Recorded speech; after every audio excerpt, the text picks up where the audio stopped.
Ada beberapa prinsip dari Socratic dialog ini. Ini saya ambil dari kalimat-kalimat yang diucapkan langsung oleh Socrates lewat tulisan-tulisannya Plato. Prinsip pertama, ini kata Socrates, I cannot teach anybody anything. I can only make them think. Aku tidak bisa mengajar apapun pada seseorang. Yang bisa aku lakukan hanya membuat mereka berpikir. Ini kelihatannya sederhana, tapi jangan dikira membuat orang berpikir itu mudah.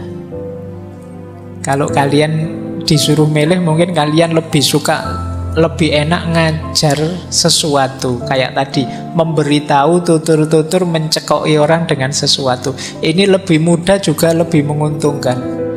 Kalian dianggap orang pinter, kalian mungkin terkenal viral jadi ilmuwan, jadi ulama, jadi ustadz. Model ngajar gini lebih menguntungkan sebenarnya. Tapi kalau Socrates tidak mengambil opsi itu, dia lebih mengambil opsi yang tidak terlalu menguntungkan padahal sulit, tapi manfaatnya besar. Yaitu apa? Membuat orang berpikir. Oh, itu tidak sederhana membuat orang berpikir itu. Kalau membuat orang marah gampang, membuat orang tersinggung gampang, membuat orang baper gampang, tapi membuat orang berpikir sulit. Jadi membuat orang penasaran kemudian ingin merenung secara dalam itu tidak gampang. Manusia itu biasanya ketika usianya beranjak dewasa lebih suka mengikuti kenyamanan hidup, bukan tantangan hidup.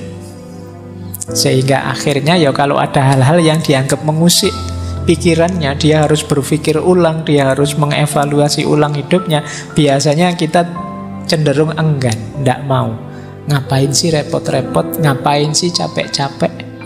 Kayak di minggu pertama ketika Socrates meminta kita merenungi hidup kita, itu kan kita lebih banyak, alah Pak, tidak usah begitu-begitulah. Hidup biasa saja, seperti biasanya. Asik-asik aja lah Pak, nggak usah ruwet-ruwet. Kan kita lebih milih begitu. Jadi mendorong kita berpikir itu sulitnya luar biasa. Bahkan kuliah mungkin mahasiswa S1, S2, S3 itu kan lebih suka hanya dosennya bilang apa, saya ingat-ingat, saya hafalkan. Kan sebagian besar begitu. Tidak terdorong berpikir sendiri. Nah, Socrates memposisikan diri sebaliknya. I can only make them think. Aku hanya bisa membuat mereka berpikir. Ini seolah-olah sederhana, padahal luar biasa. Membuat orang mau berpikir. Kalau di Indonesia kan yang gencar seperti ini hanya Cak Lontong. Kamu dimarahi terus kan oleh Cak Lontong, itu mikir. Jadi ayolah berpikir dalam hidup ini. Nah, itu maunya Socrates begitu. Kita ini hidup ini terlalu banyak hal yang kita anggap rutin, kita anggap kita sudah tahu padahal belum tahu. Kita anggap kita ini sudah paham padahal tidak yakin kalau diuji beneran kita bisa jawab. Jadi prinsip pertama ini yang dipakai oleh Socrates ketika ingin melakukan dialog. Prinsip kedua, kenapa dia melakukan dialog? Kata Socrates, education is the kindling of a flame, not the filling of a vessel. Pendidikan itu menyalakan api, bukan mengisi bejana. Jadi pendidikan yang baik itu yang membuat orang hidup menyala, aktif berpikir, aktif merenung, aktif menggali, mencari. Bukan seperti memenuhi gelas, memenuhi bejana, memenuhi pot dengan sesuatu. Tidak begitu. Jadi otak kita, pikiran kita jangan diibaratkan seperti ember besar yang harus diisi ilmu sebanyak-banyaknya. Tidak begitu. Tapi bayangkan saja dia seperti lampu yang harus dinyalakan. Ketika dia sudah menyala, dia bisa kemanapun, mengkaji apapun, membaca apapun, melihat apapun secara jelas dan terang. Jadi fokuskan pada menghidupkan lampu ini loh, menghidupkan api ini, bukan mengisi. Ya berarti ilmu-ilmu alat, ilmu-ilmu yang melatih berpikir, melatih merenung, melatih cara kritis dan lain sebagainya, kita kaji dulu, kita kuasai dulu. Setelah itu baru nambah wawasan. Jadi, kalau kita tidak mampu menganalisis, tidak mampu berpikir dalam, ya akhirnya logiknya seperti bejana tadi, diisi, ya pada akhirnya penuh. Beda dengan lampu yang menyala, dia bisa kemanapun, tidak harus dimasukkan di kepala, dia paham. Karena sekarang terang, lampunya menyala. Itu yang dilakukan oleh Socrates. Membuat orang berpikir, membuat lampu jiwa kita menyala. Pendidikan itu seperti itu. Kalau murid-murid kita semangat ilmunya tinggi, semangat belajarnya tinggi, rasa ingin tahunya tinggi, otomatis bidang ilmu pengetahuan hidup dan produktif. Tapi kalau perilakunya seperti wadah yang diisi tadi, ya sebesar apapun wadahnya, hasilnya dia hanya mengikuti, mengimitasi. Hanya akan jadi follower, tidak mungkin jadi trendsetter. Jadi kalau ada yang tanya, Pak, kenapa sih kok kita itu sulit sekali membangkitkan dunia ilmiah kembali? Apakah itu dunia timur ataukah dunia Islam misalnya? Dulu pernah jaya loh, luar biasa. Sekarang kok surutnya banyak. Jangan-jangan cara kita menyikapi pendidikan ya seperti wadah yang diisi air, bukan seperti lampu yang harus dinyalakan. Nah, sekarang mari ubah orientasinya. Mari jadi, ini kan hampir semuanya peserta ngaji para mahasiswa. Semoga jadi mahasiswa yang menyala. Jadi ya syukur-syukur tidak hanya menyala, ya bolehlah sedikit-sedikit ada wadahnya, wawasannya, tapi menyala. Jadi wawasan itu nanti diolah, dikelola versi kita. Bayangkan kalau ini menyala semua, malam hari ini berapa yang datang ini, betapa terangnya masjid kita secara ruhaniah. Nah, kalau seluruh umat Islam, seluruh bangsa Indonesia menyala semua, kita akan sibuk mengejar ilmu, mengejar wawasan, menganalisis, berefleksi, menemukan sesuatu. Dan tidak sibuk gegeran rame komentar ini, komentar itu. Itu dianggap hiburan sementara saja, tapi ada yang lebih esensial. Boleh kalau ada yang ingin meneliti, ya coba teliti dalam 1 minggu saja. Apa wis Twitter, coba Twitter ya. Yang viral dalam 1 minggu itu coba di Indonesia ini tema apa saja. Kemudian kamu nilai ya, ini urusan urgent penting atau sebenarnya urusan sepele tidak penting. Ini isu-isu esensial untuk kehidupan kita sebagai manusia, sebagai hamba, sebagai bangsa, ataukah isu-isu pinggiran yang tidak urgent. Jadi itu kan viral, itu kan berarti diikuti, diramaikan oleh banyak orang. Nah, dari situ akan kelihatan karakter kita. Ya ndak heran kita jadi bangsa seperti ini. Wong yang menyibukkan kita tiap hari hal-hal seperti itu. Nah, boleh kalau ada yang mau neliti. Jadi nulis skripsi apa tesis apa disertasi melihat ini mindset, gaya hidup, gaya pikir bangsa kita dari yang viral-viral. Kan sekarang lebih mudah parameternya. Oke, baik. Jadi ini ciri kedua, prinsip kedua. Prinsip ketiga, wah ini agak kecampur tulisannya, tidak apa-apa ya, saya bacakan saja nanti di rekamannya biar diedit. Ini tentang temanya. Socrates bilang, yang mau memfoto tulisannya nyampur. Ini ndak trik ya, memang kebetulan begitu. Karena laptop saya lebih canggih dari yang di sini, jadi begitu masuk sini jadi geser.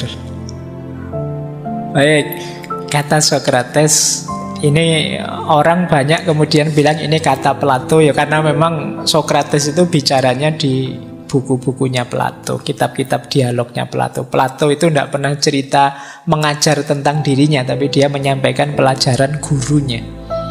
Kata Sokrates, strong mind discuss ideas, average minds discuss event, weak mind discuss people.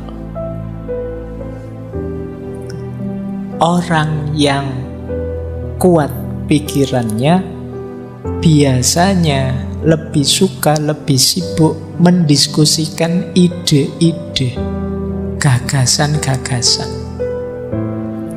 Orang yang pikirannya rata-rata, ya sederhana lah, tidak terlalu tinggi, tidak terlalu rendah, itu biasanya senang membahas, mendiskusikan peristiwa-peristiwa.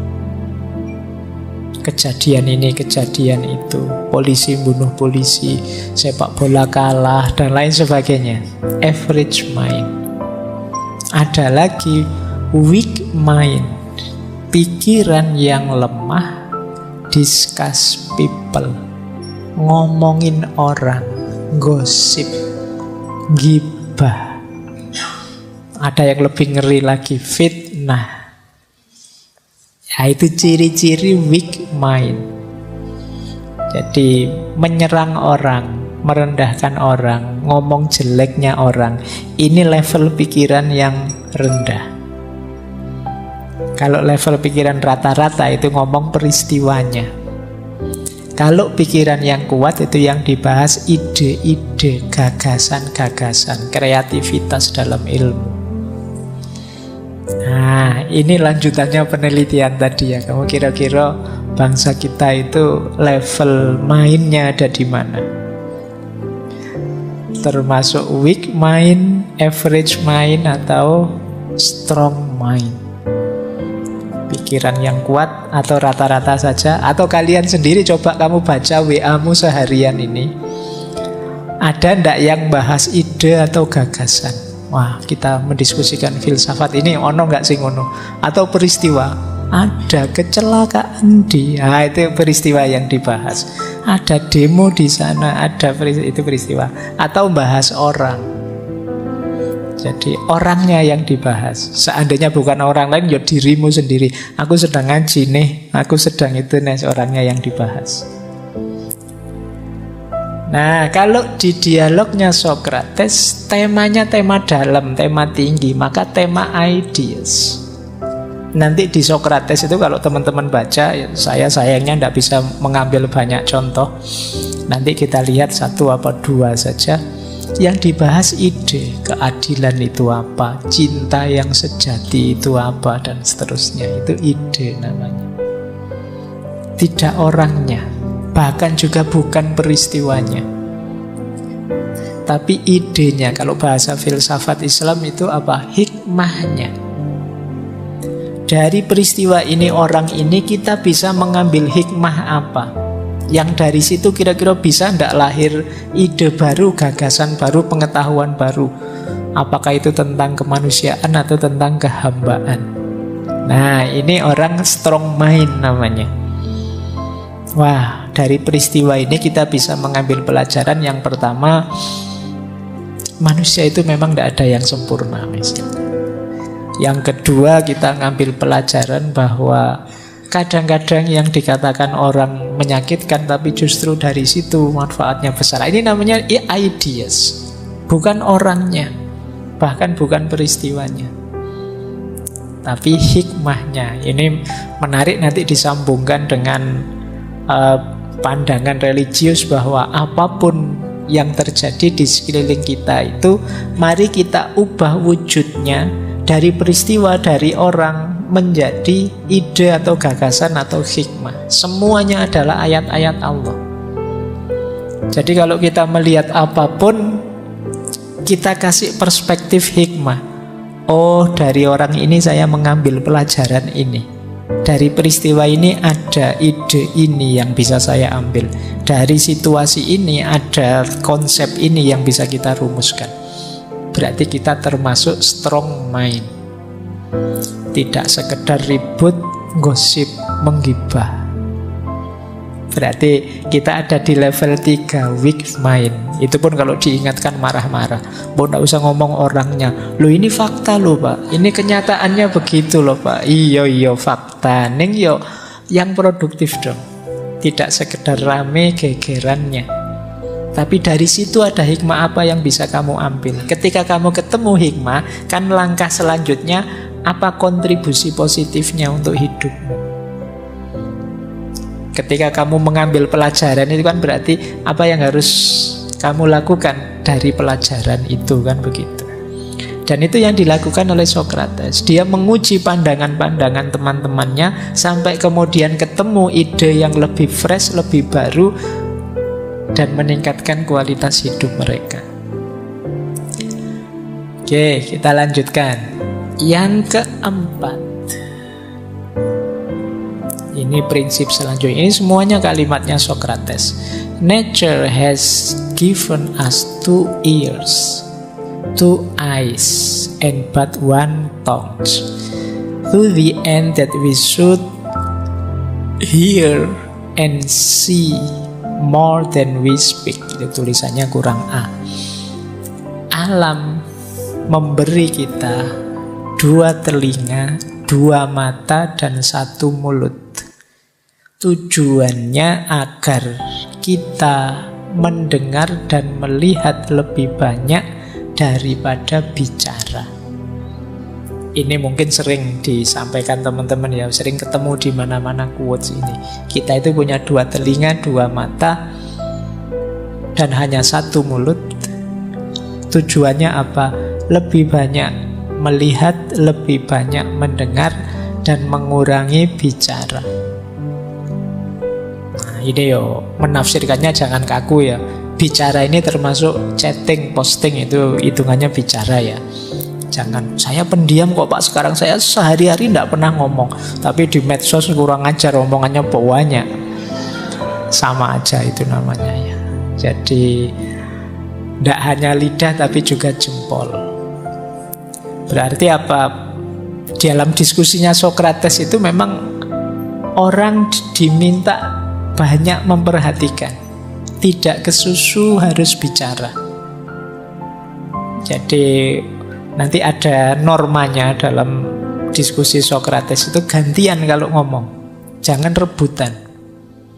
Nah, kadang-kadang kan kita ini karena merasa sudah benar duluan, panas kita kalau ada orang beda, pengen kesusu motong ngomongannya, pengen kesusu jegal dia, biar dia tidak kelihatan benar, biar aku saja yang kelihatan benar. Nah ini tidak sehat situasi dialog seperti itu.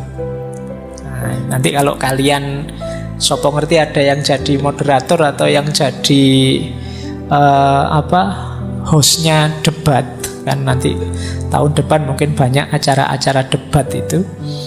Coba nanti ingatkan audiennya ya, bahwa kita ini punya 2 mata dan 2 telinga serta 1 mulut.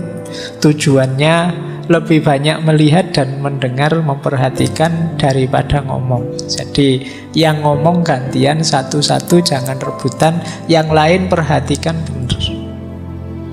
Karena biasanya orang itu pinginnya tampil terus, pengen ngomong terus, pengen kebenarannya didengar terus, tapi dia tidak tahan mendengarkan kebenarannya orang.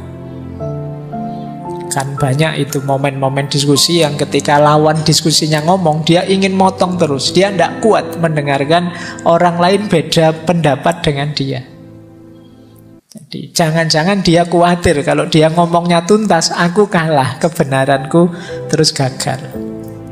Nah itu yang dibenci oleh Socrates. Ya kebenaran itu ya nanti kalau memang ada yang paling benar, ya itu yang disepakati bersama. Bukan kok ada di kubu sana atau di kubu sini. Ini prinsip yang keempat. Prinsip yang kelima, the highest form of human excellence is to question oneself and others. Bentuk paling tinggi kesempurnaan manusia adalah kesediaan mempertanyakan diri dan orang lain. Nah, ini berhubungan dengan quotes minggu pertama dulu. An unexamined life is not worth living. Hidup yang tidak diuji itu tidak ada nilainya.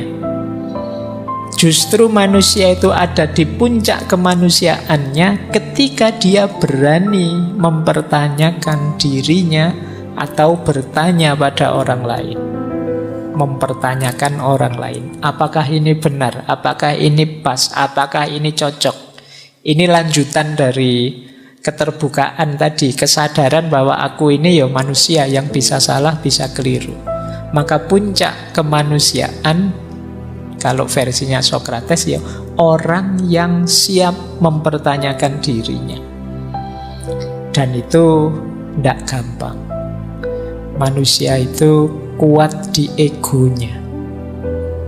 Sehingga kesadaran bahwa aku salah itu kan rasanya kok berat diakui. Banyak orang itu yang wong terbukti jelas nyata dia salah, tapi sulit untuk mengakui bahwa saya salah. Ini makanya kata Socrates, justru puncaknya human excellence itu to question oneself and others. Berani bertanya dan mempertanyakan.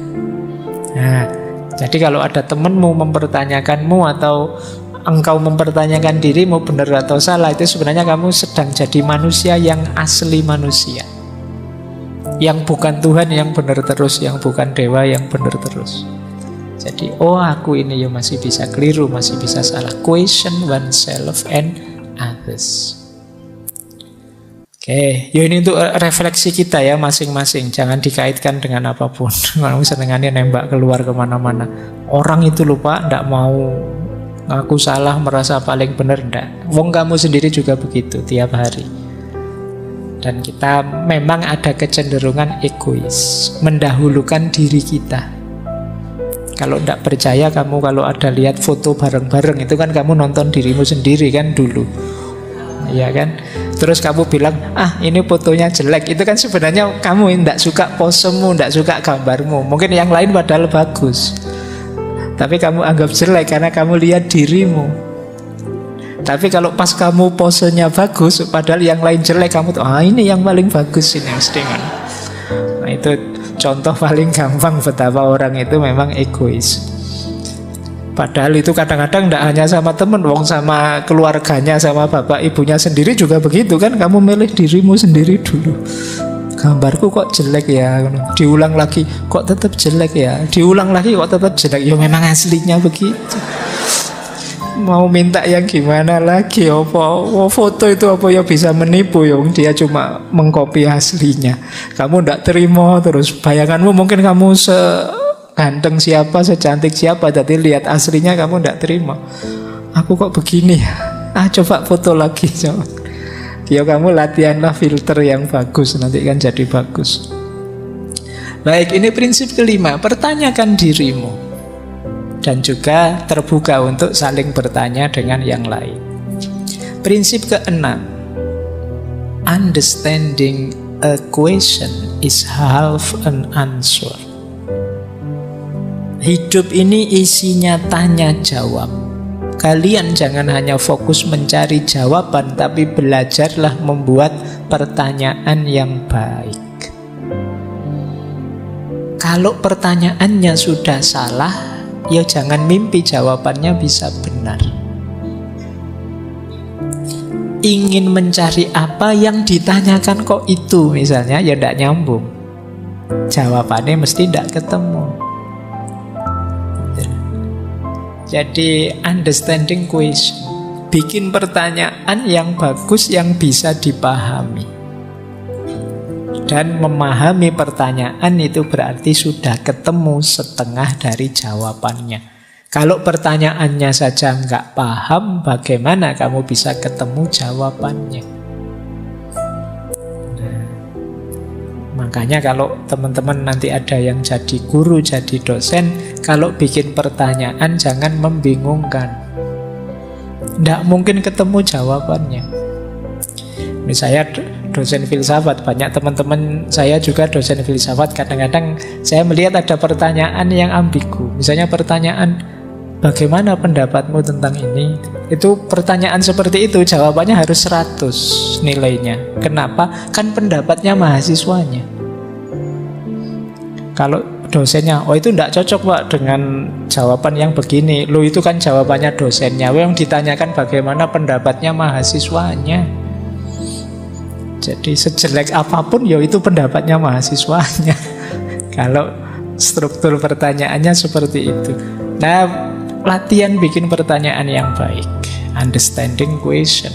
Dan teman-teman yang harus mencari jawaban juga pahami pertanyaan dengan baik. Nanti banyak momen-momen dialog dalam Sokrates itu juga kuncinya ada pemahaman pertanyaan. Biar tidak ngalor ngidul. Yang tanya tentang apa, yang jawab tentang apa, nanti bulet. Jadi kan kayak banyak itu kan yang di komedi-komedi itu kan ada pertanyaan yang jawabannya bulat. Mau kemana Pak? Mau mancing. Oh saya kira mau mancing. Enggak kok, saya mau mancing. Pertanyaannya bulat, jawabannya juga bulat. Dari mana? Dari belakang. Mau kemana? Mau ke depan. Ya. Jadi kan banyak pertanyaan-pertanyaan iseng seperti itu. Oke, kenapa kok jalan kaki saja ke sininya? Ya emangnya saya harus merangkak. Nah itu kan antara yang ditanyakan apa dengan jawabannya kan tidak nyambung. Itu maksudnya orang tanya kok tidak pakai kendaraan, kok ke sini jalan kaki saja. Tapi kamu jawabnya kan malah agak belok. Emangnya saya ke sini harus merangkak, tidak boleh jalan kaki. Nah ini understanding question is half an answer. Pahami dulu pertanyaan dengan baik, baru kamu bisa ketemu jawabannya. Kalau tidak ya sulit. Jadi ini prinsip ke-6 dari dialog. Prinsip ke-7, the beginning of wisdom is a definition of terms. Nah, sebelum dialog, sebelum diskusi, jangan lupa dengan konsep-konsep definisi. Diskusi tidak akan produktif, dialog tidak akan produktif kalau definisinya tidak jelas. Definition of terms. Saya pernah ada webinar, judulnya ada disrupsinya, ada kata-kata disrupsi digital dan lain sebagainya. Nah itu ada yang memberi sambutan, rupanya beliau ini tidak paham apa itu disrupsi, sehingga ya sambutannya itu luar biasa. Mari kita bersiap-siap di era disrupsi yang penuh dengan loh itu disrupsi rasanya kok enak ya, rasanya kok dasarnya. Itu kenapa mungkin beliau misinformasi, misdefinisi. Dianggapnya definisi itu anugerah luar biasa dari kecanggihan sains dan teknologi digital. Nah, ayo ya kalau diskusi apapun pertama-tama pastikan kita tahu apa sih yang kita omongkan itu. Jangan seperti mahasiswa baru yang sering gaya pakai istilah-istilah keren tapi tidak paham dia ngomong apa. Saya sering itu dengar, pokoknya hidup kita ini eksistensinya harus ditegaskan secara esensial karena paradigma hidup kita ini tidak boleh. Sering begitu. Itu kalau ditanya satu-satu itu dia mesti pontang-panting itu. Eksistensi itu apa, paradigma itu apa, esensi itu apa. Ya karena nanti kalau kamu tidak paham kamu ngomong apa, ya gimana kamu orang lain bisa merespon, gimana pemahaman bisa muncul dari situ. Definition of terms. Ada diskusi rame sekali, tidak ketemu putus-putus karena beda definisi. Yang saya ingat itu ada yang tentang khilafah. Yang satu mendefinisikan khilafah itu ya semacam sistem pemerintahan tertentu Yang sini mendefinisikan khilafah itu ya tanggung jawab manusia di muka bumi ini dalam bentuk apapun. Khalifatullah fil ard. Ini dua hal yang berbeda. Ya tentu saja diskusinya tidak ketemu, wong definisinya beda. Maka the beginning of wisdom is a definition of terms. Jadi Socrates itu kadang menjengkelkan. Kalau dialog itu dia menguji satu-satu. Loh, kamu ngomong ini sakral, apa yang dimaksud sakral itu?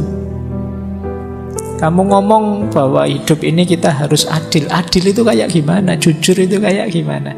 Ini gayanya Socrates. Terus prinsip ke-8. Tidak, cuma 8 saja prinsipnya, tenang saja. Kamu nunggu teorinya ini sejak tadi prinsip terus Pak. Yo, karena ya kuncinya ada di prinsip sebenarnya.